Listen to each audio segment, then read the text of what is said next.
Lep pozdrav v mojem imenu. Poskušal bom kar to, kar je že dekanja napovedala, svojo prvo prosojnico na hitrico povedati, kdo sem in kaj pravzaprav počnem.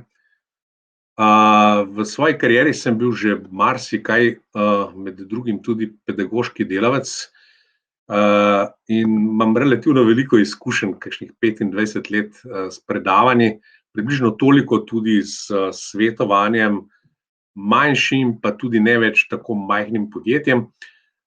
V zadnjem mandatnem obdobju sem bil bankir, zdaj pa pravzaprav delam kot samostojni svetovalec in nekako poskušam kombinirati prav to pedagoško delo pa projektno delo s podjetji. In en del tega projektnega dela je pravzaprav izrazito povezan s tem, kar vam bom danes poskušal povedati. In sicer, da moji klienti, torej podjetja, pridejo v položaj, ko jih zanima vrednost podjetja. Zdaj, jaz sem razumel, da je med slušatelji nekaj takih, da vas je nekaj takih, ki ste pooblaščeni revizorji, ki imate s to tematiko relativno veliko izkušenj, in ki se vam bo mogoče upravičeno zazdelo, da kaj pa zdaj tale vadnjal tukaj nekaj poenostavlja, pravzaprav koncepte, ki smo jih mi trdo študirali in pilili skozi dolga leta prakse. Jaz osebno nisem niti revizor, niti kakorkoli ocenjevalec, niti podjetij, niti nepremičnin, sem pa že dolga leta uporabnik tega in zato si domišljam, da imam pravico, da sem razvil en tak kritičen odnos. Po drugi strani pa na podlagi razumevanja, kako te stvari delajo, in na podlagi, recimo temu, zdrave kmečke pameti in kritične presoje, menim, da lahko tudi vam, torej slušateljem tega webinarja, dam, recimo temu, za popotnico nekaj misli, kako se lotiti takega pravzaprav vprašanja oziroma dileme, koliko je vredno neko podjetje, ki si ga ogledujem iz kakršnega koli že razloga, o tem bomo nekaj več rekli kasneje. Kaj so nameni in cilji tega webinarja? Namen je spoznati osnovne principe vrednotenja podjetij. Zdaj, tisti, ki to dobro poznate, boste pač morda kakšno stvar ponovili, razumeti njihove prednosti in tudi slabosti, se pravi tega ocenjevanja. Cilj je pa, kot sem rekel, da bi pridobili neko sposobnost kritične presoje cenitev in da bi bili usposobljeni izdelati eno tako hitro cenitev. Zdaj, a bomo uporabljali besedo cenitev ali ocena ali vrednosti, to se bo malo mešalo. Mislim, da, ali pa predlagam, da za namen tega webinarja ne bi bili terminološki puritanci, vemo, o čem govorimo, upam, da vemo, oziroma naj bo to en tak dogovor. Se pravi, govorimo o tem, da nas zanima, koliko je vredno neko podjetje, ki si ga tako ali drugače ogledujem. Seveda je vprašanje, zakaj nas pravzaprav to zanima. Lahko je, torej možnih je en kup odgovorov in enostavno mora vsak zase pravzaprav najprej vedeti, zakaj ga nekaj zanima. Če bi recimo iz vsakdanjega življenja dva primera potegnil, pogosto se vprašamo, zakaj, koliko je nekaj vredno, neka enota mojega premoženja. In dal sem tukaj dva primera, recimo koliko je vredna hiša, v kateri živim, in pa dva, koliko je vreden moj stari avto, ki ima 250.000 prevoženih kilometrov. Zdaj, po točko 2 lahko rečem ne prav dosti, ampak prav točka 2 ima precej jasen odgovor, zakaj me to zanima. Ker razmišljam, ali bi ta avto prodal, in bo ta odločitev pravzaprav odvisna tudi od tega, kakšno vrednost bo pokazala ta ocena, ta cenitev tega avta, in ker ta številka ne bo prav visoka, se bom potem odločal o tem, ali bi ta avto prodal, ali bi ga zvozil do Podna, kakor včasih rečemo. Zdaj, zakaj me zanima, koliko je vredna hiša? Tukaj je morda možnost ali pa opcije za odgovore nekaj več. Vsekakor me lahko enostavno zanima, kako premožen sem. Lahko pa tudi nameravam s to hišo nekaj narediti, recimo jo prodati. Mogoče bi s to hišo rad najel hipotekarni kredit, pa me zato zanima, da vidim, koliko sem kreditno sposoben. Možnosti je več. V glavnem, da nas zanima vrednost nekega premoženja, je relativno vsakdanji pojav. In zdaj, če skočimo na predmet naše debate, to je podjetje, lahko ugotovimo, da tudi za podjetje relativno pogosto ugotavljamo, koliko je vredno. In v podjetjih, pa tudi, ko govorimo o vrednosti nekega drugega premoženja, če sem prej omenil hišo, če sem prej omenil avto, je zelo velik, ali pa bom rekel pogost problem, da obstaja nek razkorak, in ta razkorak je precej velik, med subjektivnim in objektivnim. Kaj mislim s tem, da subjektivno pogosto pričakujem, ali pa si domišljam, živim v iluziji, da je nekaj stvar vredna bistveno več, kot dejansko je. In skozi tale webinar bom v Excelu pokazal ene par primerov, kako jaz nekatere stvari delam za tako hitro oceno. In en primer, ki ga bom obravnaval, je eno podjetje, s katerim se zdaj pomalem ukvarjam, za katerega je na nek način s strani lastnikov poslan signal, da bi bili oni to pripravljeni prodati. In lastniki so si nekako zamislili, da bi to podjetje bilo vredno 10 milijonov evrov. V analizi oziroma takem primeru, ki ga bomo v Excelu pogledali, bomo v to vrednost 10 milijonov podvomili. Na koncu je pravzaprav, če govorimo o prodaji, to stvar trga, to vsi dobro razumemo.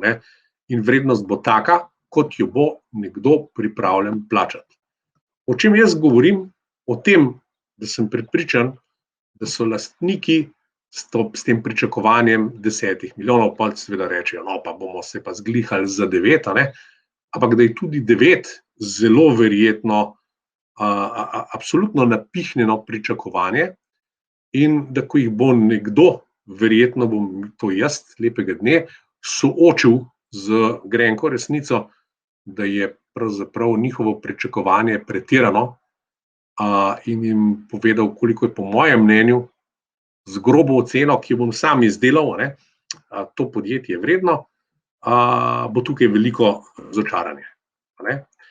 In kaj je pravzaprav ključen izziv zame, ki sem se, kot rečeno, veliko ukvarjal, torej in s podjetniškim svetovanjem, pa tudi kot menedžer sem imel v zadnjem obdobju pravzaprav opravka s to dilemo, razočaranje.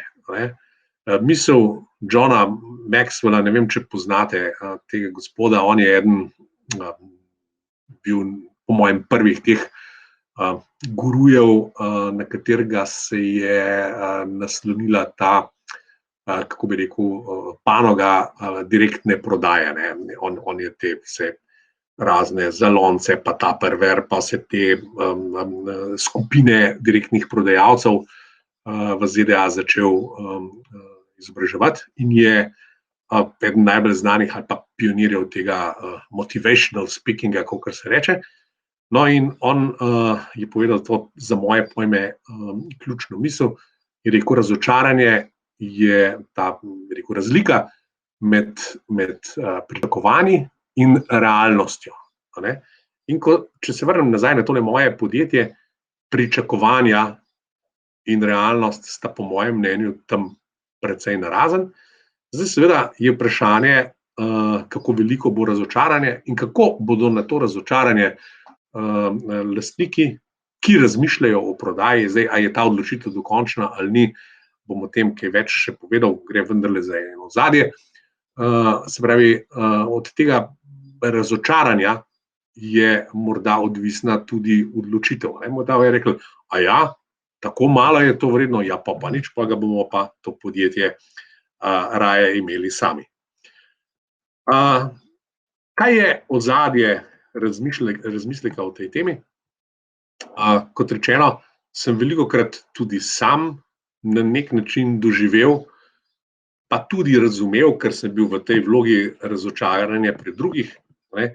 Če se na hitro vrnem na vprašanje avtov, mnogi ste to doživeli, rečete, bi zamenjal avto, ok, prodajalec vam ponuja famozen koncept staro za novo, vi še čisto dober star avto peljete tja na ogled, mislite, ok, tega mi bojo vzeli v račun še malo dan zraven in imam nov avto in potem povejo številko. In ta številka, vsaj meni je bila vedno v življenju razočaranje, ker sem vedno si mislil, da bom moral manj dati zraven za nov avto. Ampak tako pač je. Seveda tisti, ki bo na drugi strani ta avto vzel v račun in ga jasno kupil, ima seveda, ker je v poslu, ker je v biznisu, neko svojo računico, svojo ekonomiko in ga ne moramo kriviti, ker ni izpolnil naših pričakovanj. Torej, ta pričakovanja in realnost se morata enkrat soočiti. Zdaj, zakaj pravzaprav forsiram na nek način ta, kot sem ga imenoval, hitra cenitev? Zato, ker je realnost lahko zelo draga. Mi vemo, koliko stanejo cenitve za recimo podjetje, če ga naročite pri pooblaščenem cenilcu podjetij. Za eno podjetje, ki je kolikor toliko kompleksno, torej po mojih izkušnjah pod 10 000 evrov se ni kaj pogovarjati. In ne rečem, glede na količino vloženega dela, ekspertizo ljudi, ki to cenitev opravijo, ne trdim, da je to pretiran denar. Če pa moram jaz kot prodajalec ta denar plačati, s tem, da bom potem na koncu doživel razočaranje in da bom s tem razočaranjem še vedno tisto številko, ki jo je naračunal cenilec, doseči na trgu, se pravi, nekdo bi mu moral plačati za to, v takem primeru je vprašanje, ali je ta denar za uradno, če tako rečem, cenitev torej porabljen učinkovito. In če si na drugi strani predstavljam, da ste, tako sem razumel, dekanjo med slušatelji tudi mnogi taki, ki ste recimo delate s podjetji ali pa boste delali računovodje. Recimo računovodja ima eno tako zelo podcenjeno vlogo sploh v sceni malih in srednjih podjetij. Zakaj? Zato, ker je računovodja pogosto eno redkih oken v svet. Mali podjetniki, pa tudi ne tako mali, se gibljajo v nekem svojem krogu, dobaviteljev, kupcev, nekih mogoče kooperantov, nekih poslovnih partnerjev, mogoče s kom kaj razvijajo. In okno svet v smislu, da nek drugačen razmislek to prinese, lahko je seveda nekaj, kar mu predstavlja lahko računovodja oziroma računovodski servis. In računovodski servis je, ali pa bi lahko bil, ni vedno tako, tudi en tak splošen zdravnik. In zato je fino, da tudi te vrste razmisleke lahko računovodja ponudi. In vsekakor je, da to naredi kompetenten, bomo videli kasneje, gre za zdravo pamet, gre za razumevanje bilance stanja oziroma poslovnih izkazov, in zdravo razumski razmislek, kako pravzaprav eno tako cenitev narediti. Torej, soočenje z realnostjo je na ta način manj grenko, ker saj tistega denarja ni potrebno dati. Pa še enkrat, ne podcenjujem dela pooblaščenih cenilcev, teh, ki so certificirani, ki so morali opraviti izpite pri ustreznem inštitutu in tako naprej, ampak enostavno je morda za razmislek o različnih alternativah so te cenitve predrage, in kar se tudi izkaže, zato ker so narejene temeljite, včasih traja relativno dolgo, da se pride do rezultata. Potem skozi simulacijo bomo videli pa še nekaj, da so te cenitve pravzaprav približno tako dobre, kakor so dobri vhodni podatki, ki jih pa moramo ponavadi sami kot naročniki cenitve cenilcu zagotoviti.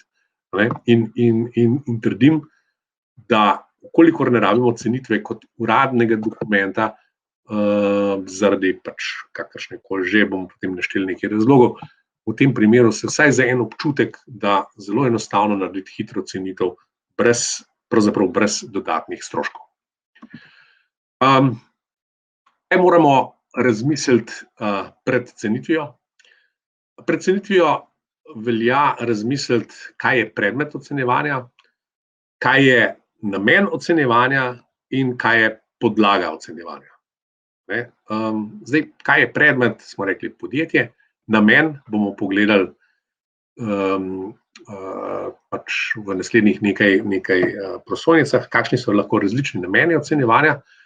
In podlaga razumemo kot, ali pa jaz tako razumem, kot vhodne podatke, ki večinoma prihajajo iz izkazov, lahko prihajajo tudi iz poslovnega načrta, izkazi so za nazaj, poslovni načrt je že nekaj, kar je naprej.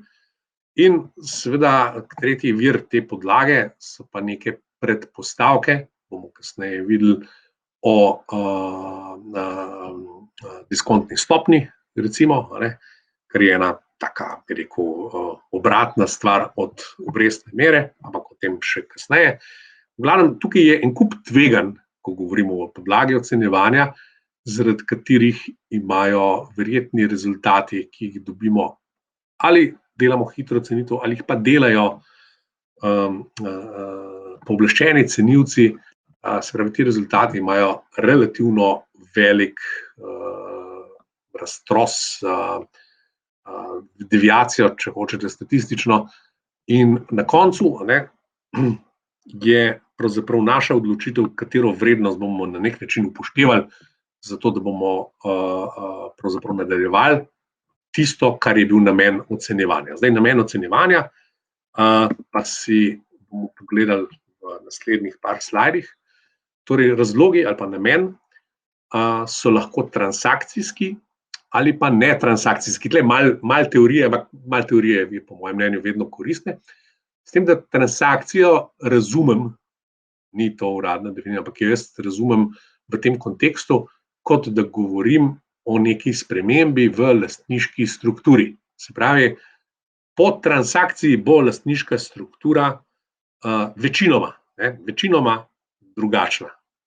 In to je paradigma. Kaj so lahko transakcijski razlogi? Lahko je nakup ali prodaja podjetja. Se pravi, ena stran želi kupiti podjetje, pa dela oceno, druga stran podjetje prodaja, pa dela oceno.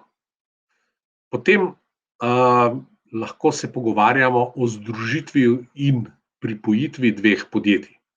Nekaj takih primerov smo v Sloveniji videli, zakaj rabimo cenitev, zato da se na koncu obe strani, se pravi obe podjetji, njihovi lastniki pogodijo, v kakšnem razmerju si bodo razdelili delež novega podjetja. Potem je to lahko prevzem podjetja.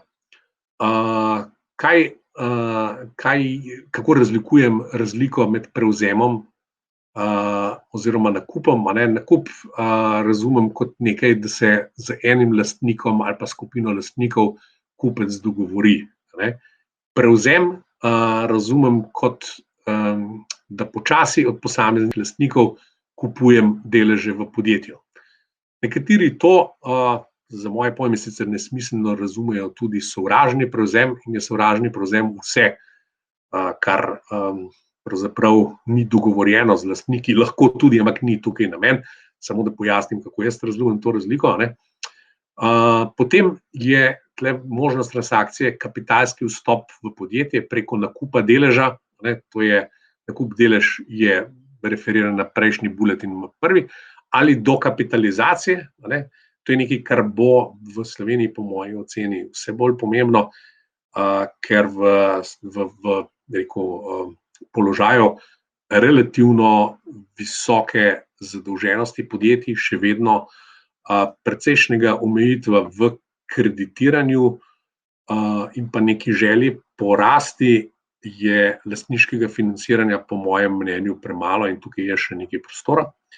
Potem gremo naprej, lahko nek družbenik izstopi in se na nivoju ostalih lastnikov dogovori, da bi tega družbenika izplačali. Potrebujemo cenitev za to, da bi vedeli, koliko ta družbenik lahko pričakuje.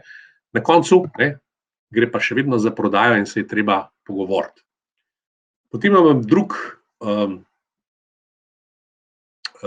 blok razlogov za cenitev. Lahko pride do dedovanja družbe, edini lastnik umre in družba, torej delež v družbi je predmet dedovanja. Druga, spet pogosta v teh družinskih variantah, družinsko-podjetniških variantah, razdelitev podjetja. Sam sem sodeloval pri 2 zgodbah, kjer je šlo za podjetje, ki je bilo v lasti ustanovitelja, v enem primeru enega, v drugem primeru torej staršev, naslednikov. In v obeh primerih sta bila 2 naslednika, ki sta ugotavljala, da drug z drugim ne moreta in so razdelili podjetje. Kar se mene tiče, je v obeh primerih sicer nastala ena taka sinergijska škoda, ampak tako so se odločili, da skupaj ne gre in so pač razdelili podjetje. Potem lahko tukaj v podjetju povečamo ali zmanjšamo osnovnega kapitala. Povečanje je pravzaprav tisto, kar sem že na prejšnjem slajdu omenil, dokapitalizacija. Zmanjšanje osnovnega kapitala je pa običajno namenjeno za podjetja, ki so, ali pa za lastnike podjetij, ki so v neki zreli fazi, da si lahko privoščijo in enostavno nekaj kapitala iz podjetja vzamejo ven v obliki žetve za osebne porabe, brez škode za podjetje. Potem to nekako nadomestijo, zmanjšanje tega kapitala, bodisi z dolgom ali kakorkoli že, ampak tudi te stvari se dogajajo in to potrebujemo. No in ta zadnja, ki je morda bolj šepavo transakcijska, je uskladitev računovodskih evidenc s tržnimi vrednostmi gospodarskih kategorij. Tukaj pravzaprav imamo pogosto predvsem, lahko pa tudi še kakšne druge stvari, ampak predvsem z določenimi vrednostmi sredstev oziroma aktive, predvsem so lahko problematične vrednosti osnovnih sredstev, pa tudi zalog. Ampak to bomo videli potem tudi še na primerih. No, kaj so splošne slabosti cenitev? Ne glede na to, a so hitre, ali so take, ki so narejene tako, kot se treba.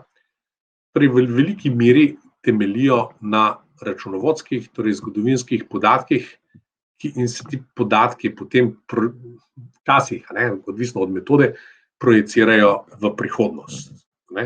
Se pravi, zdaj tukaj imamo že eno razliko med recimo večjimi urejenimi podjetji, ali pa recimo med podjetji, če rečemo, gremo še v eno višjo stopnjo, ki so revidirana, ki imajo letno poročilo, vsega imajo vsi, ampak vprašanje, kaj je v tistem letnem poročilu.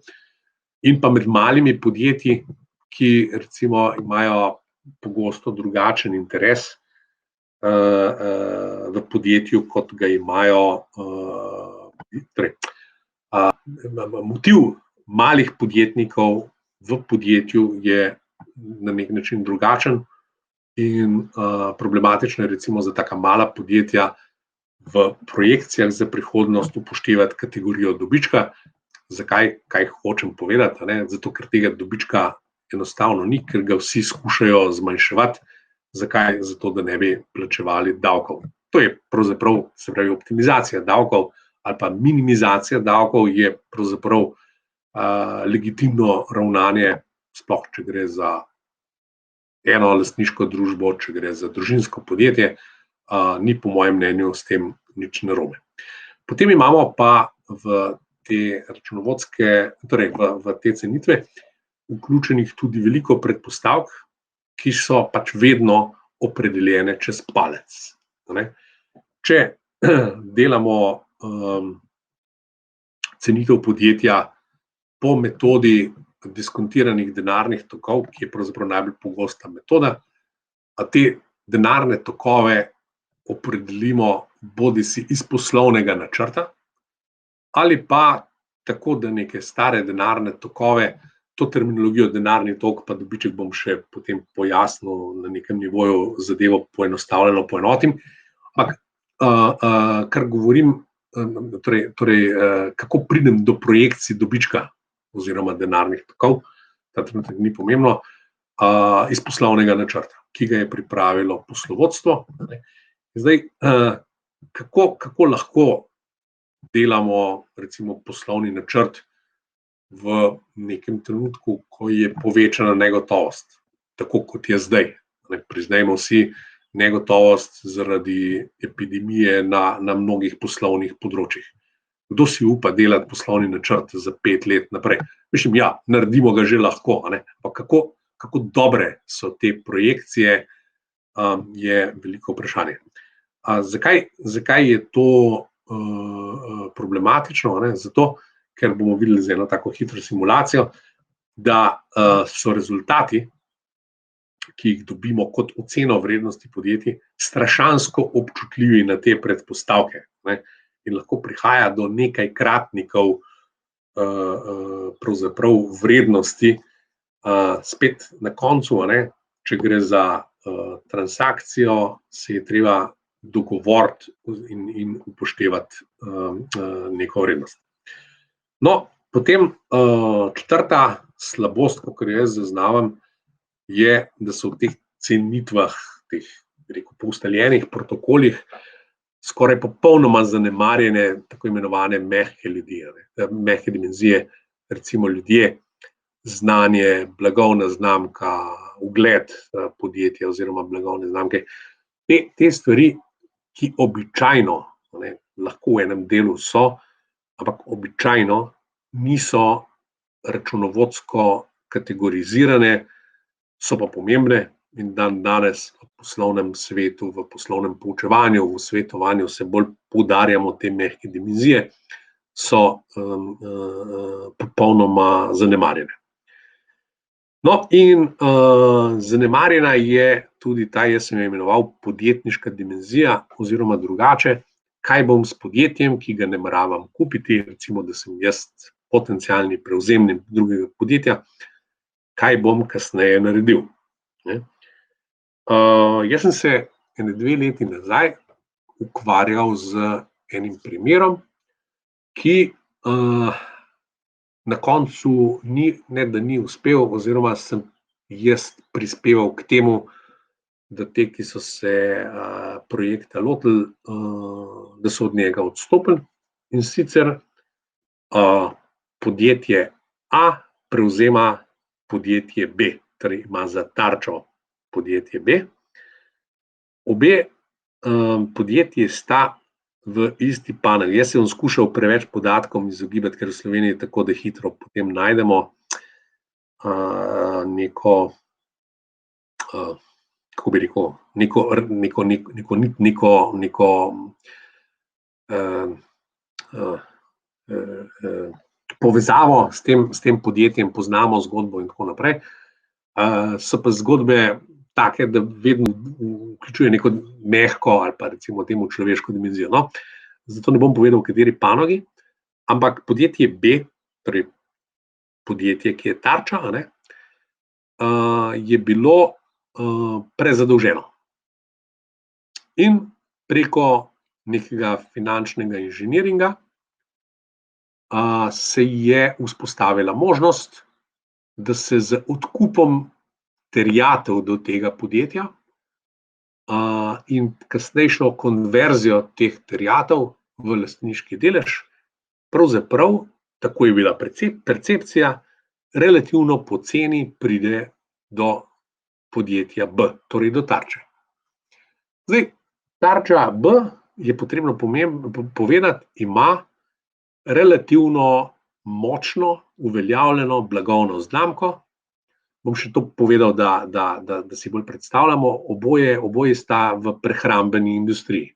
Se pravi, močno blagovno znamko, prisotnost na policah vseh velikih trgovcev, prezadolženost pa je nastala zaradi nekaj neumnih odločitev in jaz bi rekel tudi nesposobnosti menedžmenta ali pa kar lastnikov, ker je šlo za družinsko firmo, peljati podjetje, ki je v eni fazi zraslo in bi ga morali peljati malo bolj profesionalno. Zgodila se jim je prezadolženost, globoko so zabredli, podjetje ni bilo več možno rešiti. Podjetje A, torej prevzemnik, ima, bi rekel, zdravo finančno strukturo, gre jim pravzaprav dobro. Z vidika blagovne znamke niso morda tako prepoznavni kot podjetje B, imajo željo po rasti in imajo, po moji oceni, za neko stopnjo boljši menedžment.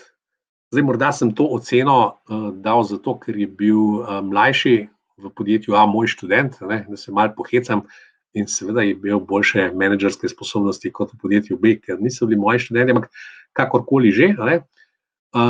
Prišli so do mene in so rekli, mi bi kupili podjetje B, ok, pa gledamo, zadevo bi celo malo dolžniško sfinancirali, lahko ne bi bil problem zagotoviti ustreznih jamstev na strani podjetja A, vse ok, do vprašanja, kaj pa boste vi s tem podjetjem pravzaprav naredili? Jaz sem pričakoval odgovore v smislu sinergije učinkov, dvakratni obseg poslovanja, določena združevanja, ne vem, nekih služb marketinga, če hočete, ne vem. Predstavljam si, da ti moji podjetniki, podjetje A, ve, kaj bi pravzaprav s tem naredili. Izkazalo se je, da bi se oni pravzaprav radi s tem nakupom lotili nekega inženiringa reševanja nepremičnin, ki so bile povezane v tej zgodbi podjetja B. Spravi, oni niso videli svoje dejavnosti, spravi svojega core biznisa, kot rečemo, ampak so videli priložnost v tem, da zaslužijo z nepremičninami. Zdaj, seveda, veste, vi proizvajate, ne bom povedal, kaj proizvajate, ali pa se greste resne, ko govorimo o nepremičninah, to so zgodbe pa pod hipotekami, pa gor izvršbe, pa ne vem kaj, pa je treba se z nekimi upniki dogovarjati, pa za koliko, pa diskonti, pa to. To je drug biznis, kakor izdelava klobas, zdaj sem se malo izdal, ampak zanimivo je, da oni niso videli core biznisa v nakupu te firme, ampak v tem, da bi potem še nekaj drugega pravzaprav počeli. In jaz sem ocenil, da oni so sicer dobri proizvajalci tega, česar so proizvajali, in tistega pa enostavno niso imeli znanja v firmi, sem enostavno svetoval, sem rekel, tega vi ne boste zvozili. Jaz se slušateljem in dekani iskreno opravičujem, pravkar sem ugotovil, da se je pes prištulil na tale webinar in zdaj hoče ven iz moje sobe in ga bom spustil ven.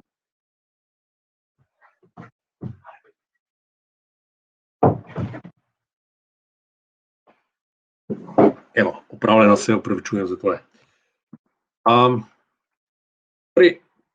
Temeljna slabost teh uradnih cenitev, tako sem jo jaz doživljal, pa tudi še mnogi drugi, je pa, da cenilci sproducirajo en strašen kompleksen dokument z množico takih tabel, ki jih je, če smem uporabiti izraz, navadnemu smrtniku težko razumeti, in na koncu je rezultat te cenitve zelo pogosto, ko govorimo o cenitvah podjetij, tudi če kakšnih drugih, tako imenovani razpon oziroma range neke vrednosti. In ta range je lahko zelo velik, Celo po nekaterih metodah lahko ta range, mislim, ne range, ampak številka pride enaka nič, kar pomeni, da podjetje ni vredno nič. Ne? Lahko, ne, pač mislim. In zato so te stvari problematične. Se pravi, pridete v pozicijo, ko bi se želeli nekaj odločiti, nakup, prodaja, transakcija, karkoli. To se pravi razlogi, ki sem jih omenjal. In pridete v položaj, ko se morate nekaj odločiti in naročite cenitev, dobite v roke en, kot rečemo ljudsko, špeh, iz katerega se ne znajdete, oziroma in špeh vam da samo neko orientacijo. Lahko je ta špeh podlaga za kakšne druge stvari, ampak to so že druge zgodbe in ni pač namen. Kateri so netransakcijski razlogi za cenitev? Lahko je to potrebna sanacija podjetja, likvidacija in ocena stečajne mase, potem obdavčitev, presoja kreditne sposobnosti in pa predvsem to, podpora poslovodstvu pri sprejemanju strateških finančnih odločitev. Zdaj pa gremo počasi na konkretno, kako izračunamo vrednost podjetja. Imamo v splošnem par delitev je v nadaljevanju, in sicer tako imenovani statični izračun, ki ga izračunamo enostavno iz bilance stanja, in dinamični način izračuna, ki je statični račun plus upoštevanje nekih predpostavk iz izkaza poslovnega izida. In jaz tukaj na tem mestu kar poenostavljam in rečem kar dobička. Statični izračun ga jaz interpretiram takole, da je vrednost podjetja kar enaka vrednosti lastniškega kapitala.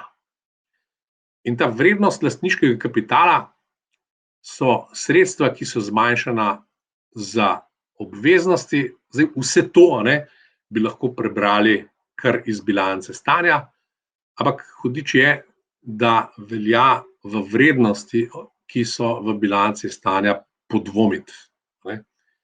In zdaj, ko rečem dvom, seveda dvomim v vrednosti premoženja. Tukaj sem navedel 4 kategorije, ki so po mojih izkušnjah lahko problematične z vidika vrednosti, ki jih najdemo v bilanci stanja. In sicer nepremičnine, oprema ali kakšna druga osnovna sredstva, terjatve do kupcev in finančne naložbe. Lahko so še kakšne druge, ampak te so po mojih izkušnjah najbolj pravzaprav problematične. In zdaj grem ven iz prezentacije, pa grem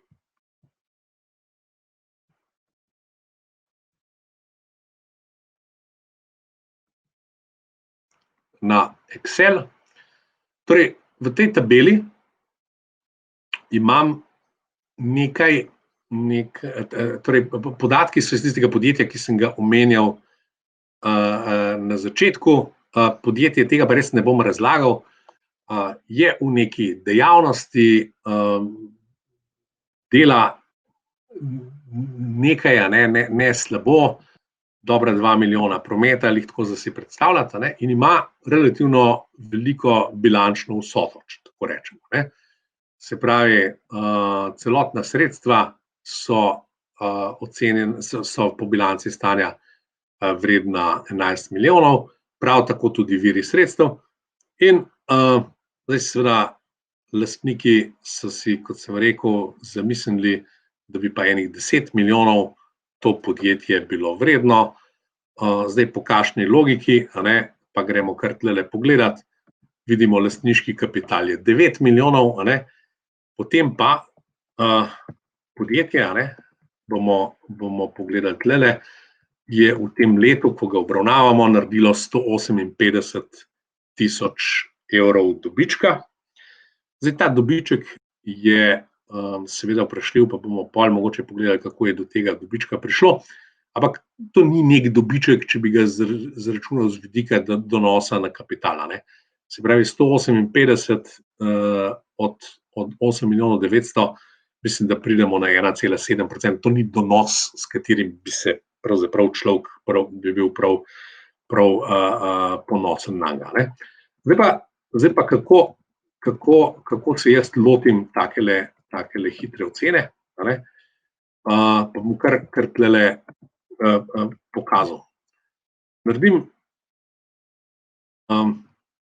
takole malo bolj počasi dela, celo bilanco stanja.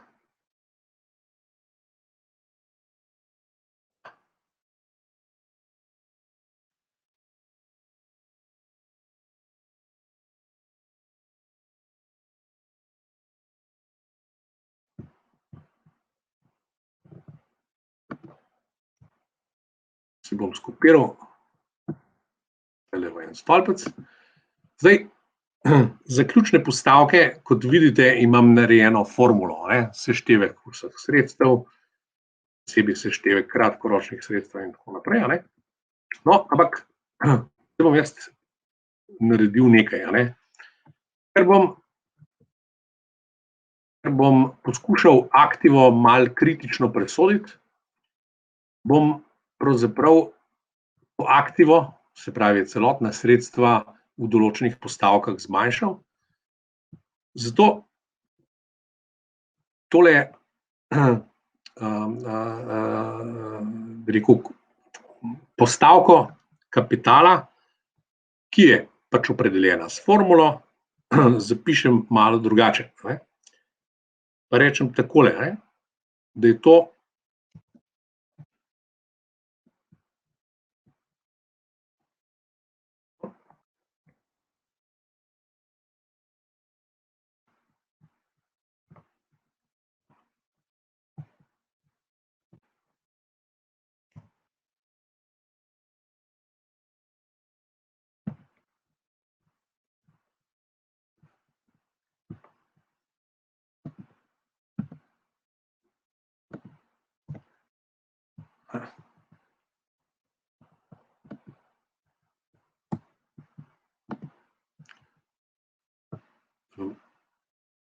naredil nekaj drugega.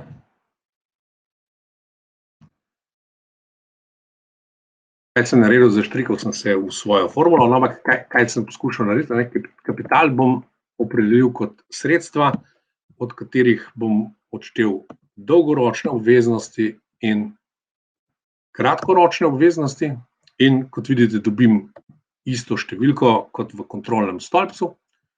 No, pa začnem gledati aktivo. Pa sem si tale stolpec pustil, pa rečem, okej, opredmena Jezus Marija, zemljišča in zgradbe, definitivno si naredim tukaj zvezdico, tole moram pogledati. Druge naprave, oprema, drobni inventar, tole moram pogledati. Potem naložbene nepremičnine, tole moram pogledati, kaj je s tem. 1.300.000. Dolgoročne finančne naložbe, tole moram pogledati. Dolgoročna posojila so v dolgoročnih finančnih naložbah, evo pa imam 1, 2, 3, 4 postavke, za katere je prav, da jih raziskujem. Kaj se izkaže zelo pogosto, da so dolgoročne finančne naložbe v takih podjetjih, gre za podjetje v družinski lasti. To so posojila, to je nek denar, ki so ga lastniki potegnili ven. In je zapisan kot dolgoročna terjatev do lastnikov, ampak če lastniki to prodajajo, tega denarja tako ali drugače najbrž ne bomo videli, se pravi, to je nekaj, kar lahko definitivno za oceno zmanjšamo na nič. In če grem gledati, so se mi sredstva zmanjšala. No, potem nepremičnina. Nepremičnina je tukaj vodena po nabavni vrednosti. Oni so dejansko za to nepremičnino, izkaže se, da je to pravzaprav gre za eno nepremičnino, se pravi za nekaj zemljišča, za nekaj zgradbe in za nekaj naložbene nepremičnine, in da gre ta nepremičnina pravzaprav v isti koš.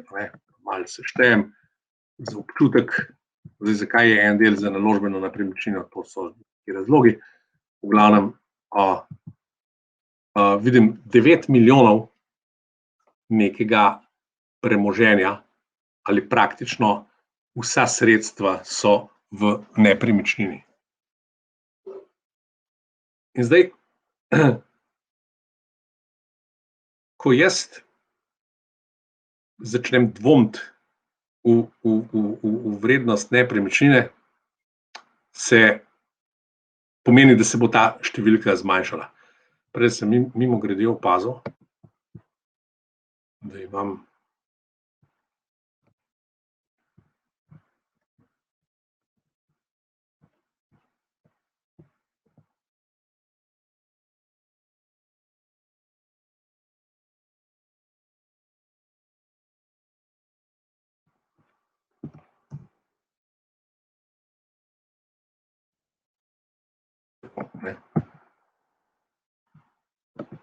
tole številko opazujem.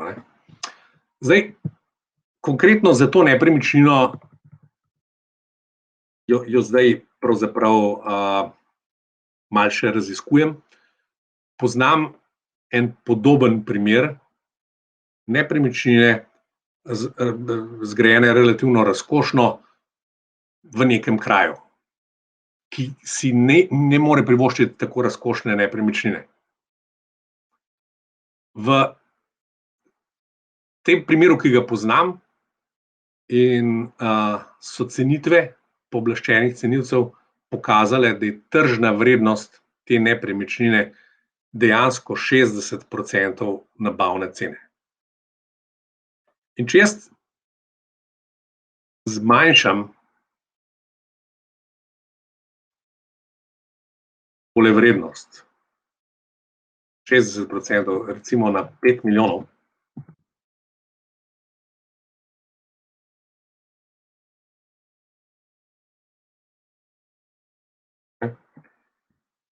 kaj dobimo? Od začetnih 9 samo še dobrih 5 milijonov lastniškega kapitala. Koliko je vredno to podjetje? 10 milijonov zanesljivo ne, ker ima na premoženjski strani nekaj zelo precenjenega. In tukaj se lahko začenjajo težave. Lahko bi še recimo tole pregledal, pa bi rekel, tole ni vredno nič, pa sem, če gledate rdečo številko, na 5 milijonov 300 in tako naprej. To je statična metoda. Kaj je ključno sporočilo? Postavke na strani premoženja, torej aktive, je potrebno običajno oklestiti. Zakaj so take vrednosti v bilanci? Zato, ker niso nikogar zmotile, ker gre še vedno za družinsko podjetje, pa čeprav računovodski standardi o kakšnih zadevah govorijo drugače. Recimo, potencialno problematične so tudi tele, kje so terjatve, 315 tisoč. Zdaj, a je od teh terjatev kaj že v izvršbah? A je celo kaj v stečaju? Te terjatve je treba pogledati, ampak praktično, po mojih izkušnjah, terjatve, torej poslovne terjatve, tako kot so v knjigah, niso nikdar take. Zmanjšam še tole recimo na 200 jurjev, da sem tako ocenil. Ne bom preveč ničel, pa bom že kmalu na 5 milijonov. Zdaj, kaj so kratkoročne aktivne časovne razmejitve? Veliko vprašanje je take stvari, ker rečem, da jih ni, in tako naprej. S tem dobim eno vrednost, ki je po mojem mnenju bolj realna in je pravzaprav tako imenovana statična vrednost. Zdaj pa, kot rečeno, pa cenitve poznajo tudi tako imenovane dinamične modele. Zdaj pa grem nazaj na prosojnice, pa pojasnim še to. Kaj so dinamični modeli? Rekel sem že, to je statični izračun, tega sem ravno kar naredil, plus prištete neke postavke dobička. Se pravi, kaj bo v prihodnosti. Zdaj, postavke dobička so projekcije dobička, so mnogokratniki dobička in so upoštevanje projekcij in nekih mnogokratnikov. Zdaj, da ne bomo zadeve preveč pozabili, se spomnimo na tole številke. Se pravi, v letu, ko ga gledam, ali pa na 2019, je tole podjetje naredilo 158 evrov dobička, zdaj veliko malo, toliko dobička je pač naredilo. Vprašanje je, kako bom s to številko ali pa s kakšno drugo šel v izračun, torej v dinamični izračun vrednosti podjetja. Zdaj, rekel sem že, kot prvo imam možnost, da dvomim v ta dobiček, kot drugo bi moral pogledati, kako je do tega dobička sploh prišlo in v tem konkretnem primeru, ampak to potem ponovno zakomplicira zadeve, se je izkazalo, da je ta dobiček nastal iz prodaje nekega lastniškega deleža, ki ga je imelo to podjetje in je bilo vrednoteno, kot je bilo v nekem drugem podjetju. Oni iz poslovanja, in nas zanima poslovanje, iz poslovanja so imeli praktično zadnjih nekaj let izgubo. Tako da je veliko vprašanje, kaj bi bilo v realnosti, ampak recimo, da to zanemarimo in rečemo, imajo 158.000 evrov dobička v tem zadnjem letu. Zdaj, kaj so praktični načini vrednotenja? Tale, glede na izvajanje, mogoče ni slajd najbolj na mestu tle, ampak ta zadnji model smo obdelali, se pravi sredstva podjetja. Zdaj bomo pogledali prihodke oziroma denarne tokove. Tretji način, ki je za primere malih in srednjih podjetij relativno nerelevanten, so pa tako imenovane tržne primerjave.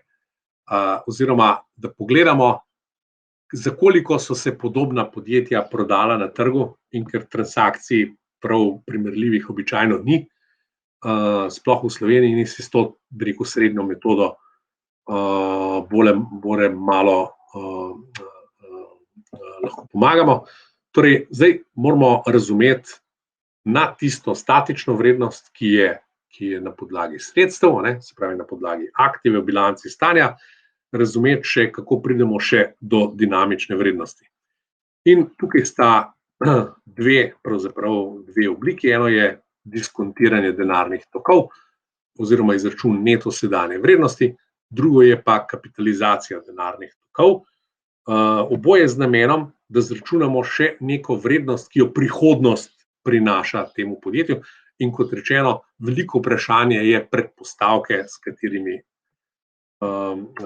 gremo noter. Se pravi, vrednost podjetja je ta statična, plus vrednost neke vsote ustvarjenih bodočih donosov oziroma denarni tok, ki ga pa moramo diskontirati na sedanjo vrednost za neko diskontno stopnjo, ki jo spet zberemo. Verjamem, da princip diskontiranja vsi slušatelji poznate zelo dobro. Gre enostavno za to, da časovna vrednost denarja, ki prihaja, torej v prihodnosti je na poti, pravzaprav ni taka, kot bi bila vrednost, če bi ta denar imeli zdaj. Zato moramo to vrednost zmanjšati oziroma diskontirati. Zdaj, kako to diskontiramo, pa noben pravzaprav ne da praktičnega nasveta. Diskontiramo s tako imenovano diskontno stopnjo, ki je neka številka, za katero se moramo odločiti. Torej, izračun neto sedanje vrednosti,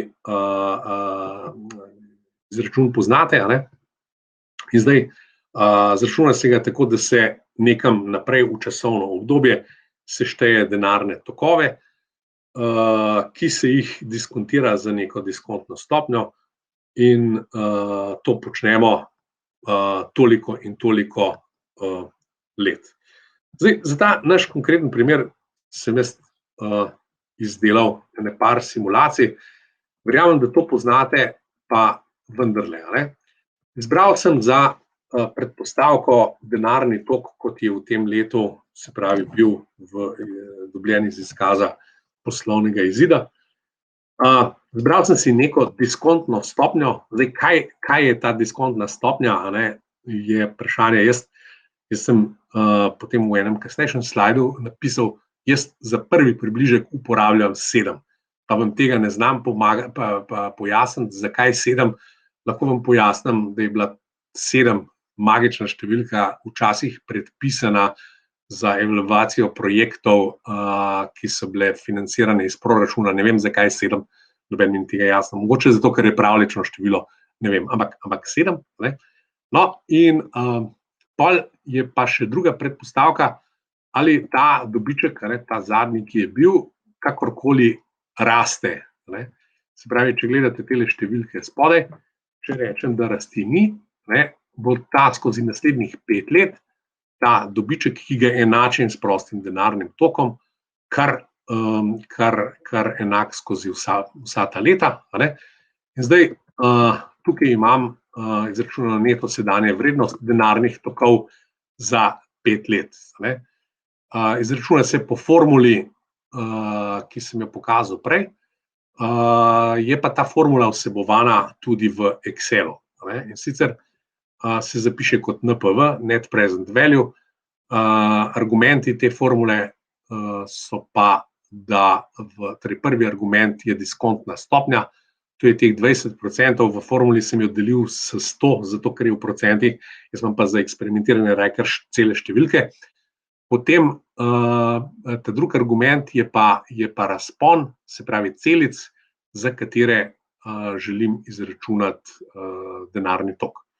No, če ta denarni tok, neto sedanjo vrednost izračunam za obdobje 10 let, je številka nekoliko višja. Zdaj hotel sem še pokazati občutljivost. Če bi recimo rekel, da je diskontna stopnja, in kasneje bomo videli v eni tabeli, nekdo predlaga za neke razmere celo 70% diskontno stopnjo, vidimo, da se seveda številka močno zmanjša, pa tudi višja, ko je diskontna stopnja, kar je logično, ker je diskontna stopnja v imenovalcu ulomka, višja, ko je diskontna stopnja, manj je smiselno delati zelo dolgoročne projekcije. Te stvari, zdaj, ko rečemo, delamo hitro oceno, jaz jih najraje kar takole naredim v Excelu, pa potem se stranko ali kdorkoli že je prejemnik te cenitve, enostavno rečem, zdaj pa si dajmo malo pogledati, kako se te številke spreminjajo. Kot rečeno, noben ne pove, jaz sem dolgo brskal in našel tlele ene številke za diskontne stopnje, če ste za občutek za različne faze financiranja. Tle je sicer tematsko za neke dokapitalizacije, se pravi pridobivanje sredstev oziroma vrednotenje podjetja za namen pridobivanja sredstev, ampak recimo, da je nek občutek. Sicer pa vedno, ko se te stvari predavajo, predavatelji rečejo, pa si pa zberemo diskontno stopnjo, ko pa zberem, to pa je pa odvisno od primera do primera. Mene to vedno jezilo, da noben ne da konkretnega nasveta. Rekel sem že, jaz izberem za prvi približek 7. No, potem je pa še druga metoda kot alternativa metodi neto sedanje vrednosti, je pa kapitalizacija denarnih tokov, ta se recimo v vrednosti nepremičnin, v ocenjevanje nepremičnin tudi pogosto uporablja.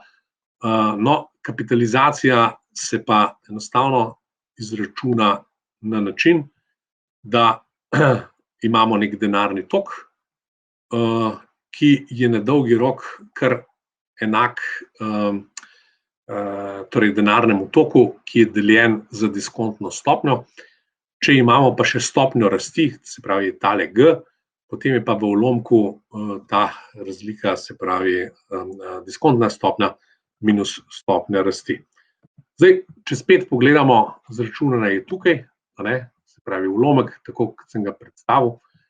Zdaj, za nizke diskontne stopnje je razlika med kapitalizacijsko metodo in metodo vrednotenja denarnih tokov izjemno velika. Izjemno. Zdaj, višja, ko je diskontna stopnja, je pa ta razlika manjša, pa tudi vidimo, kapitalizacija dela po principu neskončne vrste, matematično gledano, da če zračunam neto sedanjo vrednost na 10 let, je razlika do kapitalizacije manjša, kot če jo zračunam na 5 let. Vprašanje pa je, kako pridem do teh številk. 158.000 sem pobral iz zadnjega izkaza poslovnega izida in to vlečem naprej. A poslovni načrt obeta kaj boljšega ali ne? Tukaj se začnejo stvari komplicirati in se izkaže, da so cenitve pravzaprav vredne na nek način toliko, kolikor so vredne predpostavke. Zdaj, ustrezno lahko tudi zakompliciramo diskontno stopnjo. Prej sem kar preskočil slajd, nekateri predlagajo tako imenovani VAC, kaj je to že presega namen tega seminarja, ampak se izračuna povprečni strošek lastniškega in dolgovanega kapitala, ki ga imam jaz kot potencialni kupec oziroma naložbenik v neko podjetje. Vem, da nas čas že nekoliko preganja, pa bom povedal počasi prišel seveda na sklep. Kaj je problematično pri obeh teh dinamičnih metodah? Kaj upoštevam kot denarni tok oziroma CF, jaz sem namenoma uporabil dve različni formuli, dve različni oznaki posameznih spremenljivk v formulah. DT je denarni tok po slovensko, CF je cash flow po angleško. Mi smo včasih večinoma uporabljali angleške, pa mislim, da je prav kolega profesor Živko Bergant uvedel slovenske sopomenke, kar je lepo. Kaj upoštevam kot diskontno stopnjo? Videli smo ideje od 70 oziroma 80 pa do 7, kakor sem jaz predlagal. In moje, kako bi rekel, moje nenavodilo, ampak, pardon, da sem pa tole odkljukal.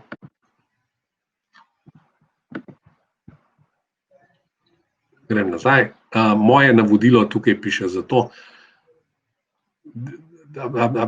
denarni tok oziroma cash flow iz formul, jaz gledam kar dobiček. Lahko o tem preklamo in argumentiramo, v mnogih primerih je še kaj drugega, ampak za primer hitre cenitve za moje pojme dobiček in pa 7% diskontna stopnja za začetek. Potem pa gledamo.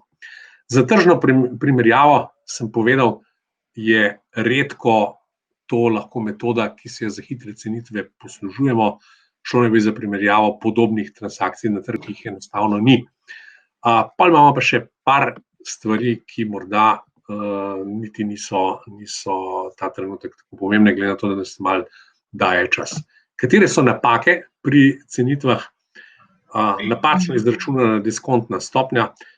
Jaz osebno sem imel enkrat opravka s cenitvijo, ki jo je izdelala ugledna hiša, pa če sem še malo žleht, povem, nekdo od Big Four, kjer je prišla ven številka taka, da smo skakali in odpirali šampance, da bi čez par dni nas poklicali, pa so ugotovili, da so se zmotili v enem predznaku, ki so ga copy-pastali v vse celice Excela, pa je bila potem, bi rekel, žalost od tistega, ker je ven prišel. Potem, da ne kritično presojamo napovedi, se pravi poslovni načrt, poslovanje, da previsoko ocenimo stopnje rasti podjetja in pa da neustrezno izberemo primerljiva podjetja, če se poslužujemo metode tržne vrednosti. Zaključek, veliko je za en tak kratek čas. Pogoj prvi, da se tega lotevamo, je razumevanje izkazov podjetja, kar verjamem, da za to ciljno skupino ni problem. Zakaj pa to poudarjam? Ker ne boste verjeli, koliko ljudi srečam, ki upravljajo resne biznise, pa ne razumejo svojih izkazov. Hudič je v formulah in predpostavkah in tukaj se lahko izognemo z nekim zdravim razumom temu, da ne bomo po nepotrebnem investirali resursov v neke cenitve, ki jih morda na tak način sploh ne potrebujemo, torej niti denarja, niti časa. Kaj lahko odnesem domov, če je kdo podjetnik delal na razumevanju izkazov svojega podjetja in si potem neke stvari sam izračunal ven. Za računovodje delal bom na tem, da bodo moje stranke razumele izkaze svojih podjetij. Za vse, da je za poslovne razmisleke pravzaprav občutek vrednosti podjetja ali njegovih delov zelo pomembna, za strateške razmišljake. In pa na koncu še enkrat, ne zmanjšujemo pomena dela uradne celicijske stroke, absolutno ne, ampak dajmo jih uporabiti in plačati šele takrat, ko jih zares tudi formalno potrebujemo. Evo, za nekaj malega zamude sem po mojem mnenju povedal vse, kar sem nameraval povedati. In zdaj seveda bom z veseljem odgovoril na kakšno vprašanje, če bo. Excel tabelo je seveda možno dobiti, ja, jasno. Torej, vas jo prosim, da nam jo pošljete, pa jo bomo mi vsem slušateljem poslali kar na mail. Tako da, ja. Drugače pa še kakšna vprašanja, tema je zelo res obsežna, zato 1 urco je bilo kar potrebno pohiteti. Ja, dejansko se pa take stvari naredijo v 1 urci, če razumemo svoje številke, ali pa tiste, s katerimi imamo opravka, hitro. Jaz, ko sem razlagal ta primer s tem podjetjem, s katerim se zdaj malo ukvarjam, jaz se na nek način zdaj pripravljam, kako bi rekel, psihično na trenutek, ko jim bom povedal, da tudi v sanjah, po mojem mnenju, za to podjetje ne bojo dobili niti 10, niti 9, ampak ne vem, dajmo se pogovarjati o 5, 6 milijonih. Se pravi, vrednost une nepremičnine je morda taka, če bi bila v Ljubljani, je pa, če grdo rečem, nekje na kmetih, kjer so cene in vrednosti druge. Ja, tako. Ja, zgleda, da ni vprašanj, nišče se zgleda ne okorajži, da bi karkoli napisal. Tako da se bi jaz na tem mestu zahvalila za to predstavitev in vam želim vse dobro, lepo preživite poletje, vsi že malo razmišljamo o počitnicah, pa se kmalu potem spet vidimo. Nasvidenje pa hvala lepa. Hvala tudi vam. Adijo. Vabimo vas, da spremljate prihajajoče seminarje na naši spletni strani.